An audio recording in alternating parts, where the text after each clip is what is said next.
Lo que estás a punto de escuchar no es un rumor, es una verdad devastadora que conmocionó al mundo de la música. Ricardo Arjona, el ídolo de multitudes, el poeta de las emociones, ha estado al borde del retiro, postrado en una cama, con la columna vertebral al límite y el corazón hecho pedazos. Su vida cambió para siempre tras una caída inesperada. Clavos, tornillos, cirugías de alto riesgo y un silencio que ocultó por meses la tragedia que casi lo obliga a decirle adiós a los escenarios para siempre. ¿Qué fue lo que realmente pasó? ¿Por qué el mundo entero no supo nada hasta hoy? Prepárate para conocer la historia más cruda, íntima y dolorosa del artista que luchó contra su propio cuerpo para volver a cantar, aunque fuera por última vez. Suscríbete ahora mismo. Activa la campanita porque lo que sigue te va a poner la piel de gallina. Durante más de 35 años, Ricardo Arjona se mantuvo de pie, guitarra en mano, frente a multitudes que coreaban cada una de sus canciones como himnos de vida, amor y resistencia. Pero nadie imaginaba que detrás de ese ídolo latinoamericano, se escondía un hombre cansado, luchando en silencio contra un enemigo invisible, el dolor. A finales del 2022, mientras ofrecía uno de los conciertos más intensos de su carrera en Buenos Aires, algo no estaba bien. Se le notaba rígido, menos ágil, pero nadie quiso verlo. El público aplaudía, gritaba, lloraba, y él, fiel a su entrega, no mostró debilidad.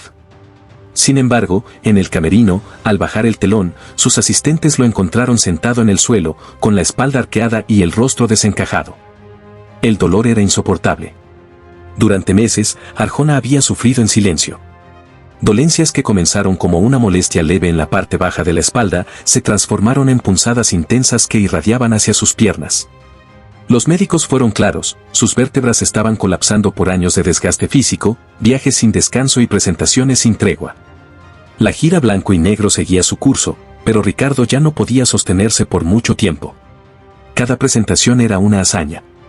Su equipo lo preparaba con terapias previas, analgésicos y masajes que apenas aliviaban el sufrimiento. Pero él no se detenía. Mientras el corazón funcione, el cuerpo obedece, decía con una sonrisa que ocultaba el dolor más profundo. A puertas cerradas, su familia y su equipo le suplicaban que frenara, que cuidara su salud, que pensara en el mañana. Pero Arjona, terco como su pluma, se aferraba al escenario como quien se niega a soltar la vida misma. Lo que nadie sabía era que su columna estaba al borde del colapso. Las imágenes médicas revelaban una verdad devastadora: necesitaba una cirugía urgente. El tiempo se agotaba. Fue entonces cuando, en medio de una presentación en Chile, frente a miles de fanáticos, Arjona sintió que su cuerpo ya no respondía. Un paso en falso, una punzada eléctrica recorrió su espalda. A duras penas terminó la canción. El telón cayó, y con él, también cayó Ricardo. El artista había llegado al límite. Y el mundo, sin saberlo, estaba a punto de enterarse de la lucha más dura de su vida. La caída de Ricardo Arjona en el backstage del Movistar Arena de Chile no solo fue física. Fue también emocional, profunda, irreversible. Por primera vez en su carrera, sintió que su cuerpo le decía basta. Lo llevaron en camilla, discretamente, tratando de evitar que el escándalo llegara a los medios. Pero esa noche, los rumores comenzaron a circular como pólvora: algo grave le había pasado a Arjona. En una clínica privada de Santiago, los médicos confirmaron lo que ya se temía. Su columna vertebral estaba en estado crítico. Una compresión severa entre las vértebras lumbares y una degeneración acelerada del disco intervertebral lo tenían al borde de la parálisis.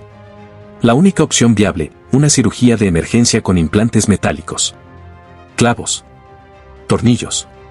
Una nueva estructura interna para sostener lo que su cuerpo ya no podía solo. La noticia golpeó con fuerza a su familia. Sus hijos viajaron de inmediato. Su equipo se paralizó. Y él solo pidió una guitarra. En una habitación blanca y silenciosa, mientras el dolor lo consumía, escribió unas líneas en una servilleta arrugada: si me callo, que no sea por miedo. Si me voy, que no sea sin cantar. Era su forma de resistir, su refugio ante el miedo. El 28 de junio de 2023, Ricardo Arjona entró al quirófano. Nadie lo supo en ese momento. No hubo comunicados, ni ruedas de prensa. Su equipo se mantuvo en silencio absoluto, por respeto a su voluntad. Quería sanar lejos de los flashes, sin espectáculo. Solo con su música, su familia y su fe. La cirugía duró más de 6 horas. Fue compleja, delicada. Se colocaron implantes en su columna para corregir el daño y aliviar la presión sobre los nervios. Al salir, el pronóstico era reservado. Los médicos no sabían si volvería a caminar con normalidad, mucho menos si podría volver a subirse a un escenario. Durante semanas, Arjona estuvo postrado. No podía moverse sin ayuda. Cada intento de incorporarse era un calvario. Las terapias de rehabilitación comenzaron lentamente. Sus manos, acostumbradas a la guitarra, ahora se aferraban a una barra de apoyo. Y en medio de todo ese proceso, nunca dejó de escribir. Su dolor se convirtió en versos. Su angustia, en melodía. Ese hombre que un día desafió al sistema con sus letras, ahora desafiaba a su propio cuerpo. No por ego, no por fama, sino por amor a la música y a ese público que, sin saberlo, aún lo esperaba. Mientras el mundo seguía girando y las redes sociales se llenaban de rumores, Ricardo Arjona vivía sus días más oscuros en una habitación silenciosa, rodeado de almohadas ortopédicas, calmantes y recuerdos. La gira estaba suspendida. Los escenarios vacíos. Los aplausos, en pausa. Por primera vez en décadas, el artista que lo había entregado todo, se enfrentaba a una realidad sin micrófono, sin luces, sin público. Solo. Las noticias sobre su salud comenzaron a filtrarse tímidamente. Algunos medios hablaron de una dolencia menor, otros de una cirugía de rutina. Pero solo los más cercanos sabían la verdad: Arjona había estado al borde de perder la movilidad. La recuperación era lenta, dolorosa, incierta. Y para él, eso significaba un reto mayor que cualquier adversidad que hubiese cantado antes. Cada día comenzaba con ejercicios dolorosos y terapias agotadoras. A veces lloraba, no de tristeza, sino de frustración. La mente iba más rápido que el cuerpo. Quería correr, quería cantar, quería volver a sentir el calor del público. Pero su cuerpo, ahora sostenido por tornillos y cicatrices, tenía otros planes. Los médicos fueron claros: volver a un escenario no era recomendable, al menos no en el corto plazo. Pero eso no lo detuvo. Desde su cama, comenzó a grabar mensajes de voz, melodías suaves, poemas que sus asistentes convertían en notas musicales.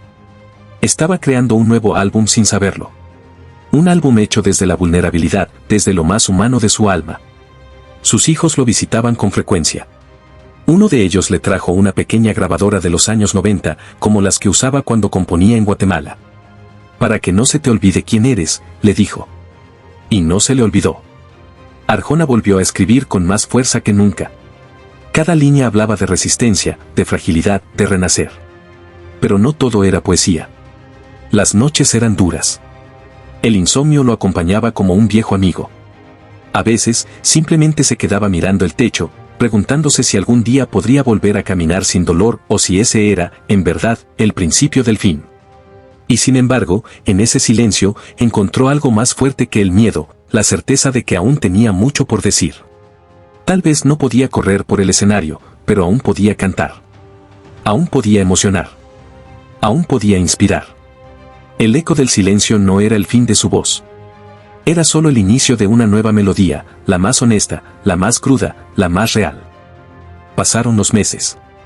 El hombre que una vez llenó estadios y escenarios en todo el mundo, ahora celebraba pequeñas victorias: dar unos pasos sin apoyo, agacharse sin gritar de dolor, sostener la guitarra sin que los clavos en su espalda le recordaran su fragilidad. Era un nuevo Arjona. Más lento, más silencioso, pero más fuerte que nunca. En secreto, comenzó a ensayar. A veces solo, frente al espejo, probando su voz con cuidado, temiendo que algo dentro de él se quebrara otra vez. Otras veces con su equipo más íntimo, quienes lo miraban entre lágrimas y asombro. A pesar de todo, seguía ahí. Luchando. Cantando. Fue entonces cuando tomó la decisión: volvería a los escenarios, aunque solo fuera una vez más. No por capricho, no por dinero. Sino por cerrar un ciclo. Por despedirse como él quería, no desde una cama, sino con una canción. Con el alma al descubierto. Anunció un concierto especial. Solo uno. En su tierra, Guatemala. Un reencuentro con su raíz, con sus fantasmas, con ese niño que un día soñó con ser escuchado. Las entradas volaron en minutos. Nadie sabía exactamente qué esperar. ¿Estaba recuperado? ¿Cantaría completo? ¿Se despedía? La noche del evento, el estadio estaba repleto. Miles de almas esperaban, muchas sin saber que ese show marcaría un antes y un después. Y cuando las luces se apagaron y la pantalla mostró su silueta caminando lentamente hacia el escenario, la ovación fue tan fuerte que pareció romper el cielo. Ricardo Arjona apareció. Más delgado, más serio, con el rostro marcado por el dolor, pero de pie. Vestía de negro, como si su cuerpo fuera un luto que aprendió a llevar con dignidad. Tomó el micrófono, respiró profundo, y cantó. Una a una, sus canciones se convirtieron en himnos de vida. No necesitaba correr ni saltar. Su sola presencia, su voz firme aunque quebrada, llenaban cada rincón. En medio del concierto, hizo una pausa. Miró al público con los ojos húmedos y dijo, estuve a punto de no volver. Pero ustedes son mi mejor medicina.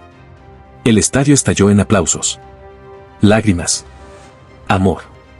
Esa noche, Ricardo no solo dio un concierto. Dio una lección de lucha, de entrega, de renacimiento. No era el fin. Era el comienzo de una nueva etapa. Más íntima. Más real. Porque a veces, las canciones más poderosas no nacen del éxito, sino del dolor. Y Arjona, el poeta incansable, acababa de escribir la más importante de su vida.